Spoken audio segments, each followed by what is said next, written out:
মধ্যরাতে আমার শ্বশুর আমার দরজায় টোকা দিলেন এবং বললেন, বউ, আমি বারান্দায় মেঝেতে পড়ে গিয়েছিলাম এবং আমার পায়ে ব্যথা করছে। যদি তুমি একটু মালিশ করে দিতে তাহলে হয়তো আমার একটু আরাম হতো। তখন আমি আমার শ্বশুরকে বললাম, আপনার আঘাত লেগেছে, তাই এতটুকু তো আমাকে করতেই হবে কি। এরপর আমি আমার শ্বশুরকে আমার বিছানায় শুইয়ে দিলাম এবং তার পায়ের আঘাতে একটু তেল নিয়ে মালিশ করতে লাগলাম। এরপর যা ঘটেছিল তা কেউ কল্পনাও করতে পারবে না, কারণ এরপর আমার জীবন সম্পূর্ণভাবে বদলে গিয়েছিল। বন্ধুরা, আজকের এই মোহনীয় গল্পে আপনাদের সবাইকে স্বাগতম। আমার বিয়ের মাত্র 10 মাস পরেই আমার স্বামী হঠাৎ একটি সড়ক দুর্ঘটনায় মারা যান। আমার ভাই অনেক কষ্টে এখানে সেখানে থেকে ঋণ নিয়ে কোনোমতে আমার বিয়ে করিয়েছিলেন, কিন্তু 10 মাসের মধ্যেই আমি আবার আমার মায়ের বাড়িতে ফিরে আসি। আমার মায়ের বাড়িতে আমার মা ছিলেন না, তাই আমি খুব ভয় পেতাম যে যদি আমার ভাবি কিছু বলে তাহলে আমি কার আঁচলে মুখ লুকাব।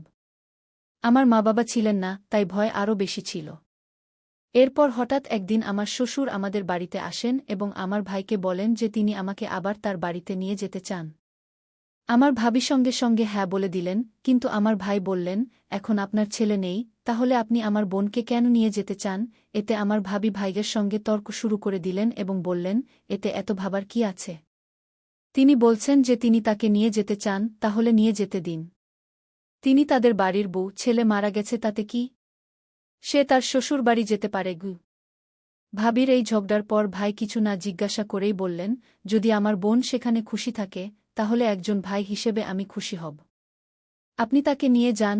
এরপর আমার শ্বশুর আমাকে বললেন, চলো, কাপড় নিয়ে আসো। আমি আমার ভাবির সব অত্যাচার সহ্য করে আমার শ্বশুরের বাড়ি যাওয়ার সিদ্ধান্ত নিলাম। সেখানে পৌঁছে আমি আমার রুমে কাপড় বদলাচ্ছিলাম, তখনই আমার শ্বশুর এসে বললেন, বউ, 1 কাপ চা বানিয়ে দাও। আমি দ্রুত রান্নাঘরে গিয়ে চা বানালাম। চা পান করার সময় তিনি বললেন, বউ, তুমি কি জানো এই বাড়িতে আমি একেবারে একা? আমার ছেলে ছিল একমাত্র সন্তান, আর তোমার স্বামীও চলে গেছেন। তাই আমি তোমাকে এখানে নিয়ে এসেছি, যাতে আমার মনে হয় আমি এখানে একা নই। গিয়ে আমি বললাম, পিতাজি, আপনি একেবারে চিন্তা করবেন না। আমি তো আপনার মেয়ের মতো, আর সবসময় আপনার সঙ্গে থাকব। এরপর আমার শ্বশুর বললেন, আমি জানি তুমি আমার সঙ্গে থাকবে, কারণ তোমার ভাবি তোমাকে মায়ের বাড়িতে কখনো শান্তিতে থাকতে দেবে না। এইভাবে কিছু দিন কেটে গেল। 4 মাস পর এক রাতে আমি আমার রুমে ঘুমাচ্ছিলাম, তখন মধ্যরাতে কেউ আমার দরজায় টোকা দিল। আমি বুঝে গেলাম যে এটি আমার শ্বশুরই হবেন, কারণ এই বাড়িতে আমার এবং পিতাজি ছাড়া আর কেউ নেই, আর মধ্যরাতে কে দরজায় টোকা দেবে?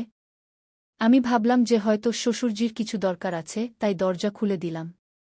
দরজা খুলতেই আমার শ্বশুর আমাকে ধরে ফেললেন এবং বললেন, বউ, আমি বারান্দায় মেঝেতে পড়ে গিয়েছিলাম, মনে হয় আমার পায়ে মোচক। তিনি প্রকাশ করেছিলেন যে তিনি আমার জীবনকে একটি নতুন দিকে ঘুরিয়ে দিয়েছিলেন। তার কথাগুলো আমাকে গভীরভাবে নাড়িয়ে দিয়েছিল। যখনই আমি ঘুমাতে যেতাম তার কথা আমাকে ভাবতে বাধ্য করত। তিনি বলতেন যে আমার সাথে থাকলে তিনি তার একাকিত্ব অনুভব করেন না এবং তিনি চান যে আমরা দুজনেই একটি নতুন জীবন শুরু করি। সেই রাতের কথোপকথনের পর আমি নিজেকে খুবই দ্বিধাগ্রস্ত অবস্থায় পেয়েছিলাম এবং আমার মনে অনেক প্রশ্ন উঠছিল যে এটি কি সঠিক, এটি কি সমাজের নিয়মের বিরুদ্ধে যাবে না? কিন্তু কোথাও না কোথাও আমার মনে এই কথাও ছিল যে সম্ভবত আমার শ্বশুর সত্যিই একাকিত্বের সাথে লড়াই করছেন। অনেক ভেবেচিন্তে আমি তার সাথে কথা বলার সিদ্ধান্ত নিলাম। এক রাতে যখন শ্বশুরজি ঘুমিয়ে পড়েছিলেন, আমি তার ঘরের দরজায় টোকা দিলাম। তিনি দরজা খুলে আমাকে দেখে কিছুটা আশ্চর্য হলেন। আমি ভিতরে গিয়ে বললাম, শ্বশুরজি, আমি আপনার সাথে কিছু গুরুত্বপূর্ণ কথা বলতে চাই। তিনি আমাকে বসতে ইঙ্গিত করলেন এবং গম্ভীরভাবে বললেন, কি হয়েছে বউ, তুমি এত রাতে কেন এসেছ? আমি কিছুটা সাহস জোগাড় করে বললাম, শ্বশুরজি, আমি আপনার প্রস্তাব সম্পর্কে অনেক ভেবেছি। আমি বুঝতে পারছি যে আপনি একাকিত্বের সাথে লড়াই করছেন এবং একজন সঙ্গীর প্রয়োজন অনুভব করছেন। কিন্তু এই সম্পর্কটিকে সমাজের মানুষ মেনে নেবে না।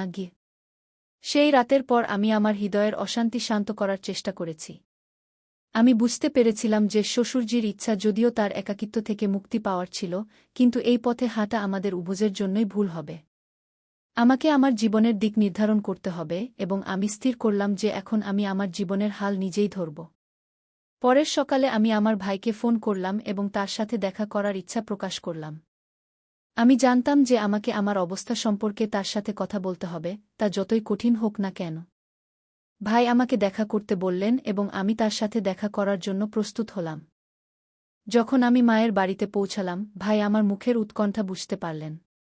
আমি তাকে সবকিছু বললাম, শ্বশুরজির কথা, তার অনুভূতি এবং আমার মনের বোঝা। ভাইজি আমার কথা মনোযোগ দিয়ে শুনলেন এবং একটি গভীর শ্বাস নিয়ে বললেন, বোন, এটি একটি কঠিন সময়, কিন্তু আমি সবসময় তোমার সাথে আছি। তুমি সঠিক সিদ্ধান্ত নিয়েছ। তুমি তোমার মর্যাদা বজায় রেখেছ এবং তোমার আত্মসম্মানকে আঘাত করতে দাওনি। এখন তোমাকে কি করতে হবে তা তোমার উপর নির্ভর করে। কি তার কথা শুনে আমার মন হালকা হল। আমি ভাইয়াকে বললাম, আমি এখন আমার জীবনকে নতুন করে শুরু করতে চাই। আমাকে আমার নিজের পায়ে দাঁড়াতে হবে এবং নিজের জন্য একটি পথ তৈরি করতে হবে। আমি পড়াশোনায় মন দেব এবং একটি নতুন শুরু করব। ভাইজি আমার কথার সমর্থন দিলেন এবং বললেন, এটি তোমার জীবন এবং তুমি যে সিদ্ধান্তই নাও, আমি তোমার সাথে আছি। আমি ভাইয়াকে বলে বিদায় নিলাম যে আমি শীঘ্রই একটি নতুন শহরে গিয়ে আমার পড়াশোনা এবং ক্যারিয়ারে মনোনিবেশ করব। এখন আমার প্রাথমিকতা ছিল যে আমি এমন একটি জীবন গড়ে তুলব যেখানে আমি নিজেকে সম্মানিত অনুভব করতে পারি। বাড়ি ফিরে আমি শ্বশুরজির সাথে কথা বললাম। আমি তাকে বললাম, পিতাজি, আমি এখন এই ঘর ছেড়ে যেতে চাই। আমাকে আমার জীবনকে পুনরায় গড়ে তুলতে হবে। আমি জানি আপনি একা, কিন্তু এখন আপনাকেও আপনার জীবনে পরিবর্তন আনতে হবে। আমাদের উভয়কেই এগিয়ে যেতে হবে। কি শ্বশুরজি আমাকে গভীর দৃষ্টিতে দেখলেন এবং ধীরে ধীরে বললেন, তুমি ঠিক বলছ বউ। আমি আমার একাকিত্বের সঠিক এবং ভুলের মান হারিয়ে ফেলেছিলাম। আমার তোমার সাহায্য প্রয়োজন ছিল, কিন্তু এখন আমি বুঝতে পারছি যে আমাদের নিজ নিজ পথে চলতে হবে। আমি তোমার সিদ্ধান্তকে সম্মান করি। সেই দিন আমি আমার অবশিষ্ট জিনিসপত্র গুছিয়ে নিলাম এবং শ্বশুরবাড়িকে চিরতরে বিদায় জানালাম। আমি নিজেকে প্রতিশ্রুতি দিলাম যে এখন আমি আমার জীবনকে আমার স্বপ্ন অনুযায়ী গড়ে তুলব। কয়েক মাসের মধ্যে আমি একটি নতুন শহরে ভর্তি হলাম যেখানে আমি আমার পড়াশোনা সম্পন্ন করলাম এবং একটি সম্মানিত চাকরি পেলাম।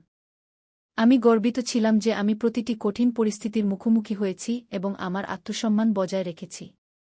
এই নতুন যাত্রায় আমি নিজেকে আগের চেয়ে অনেক বেশি শক্তিশালী এবং স্বাবলম্বী পেয়েছি।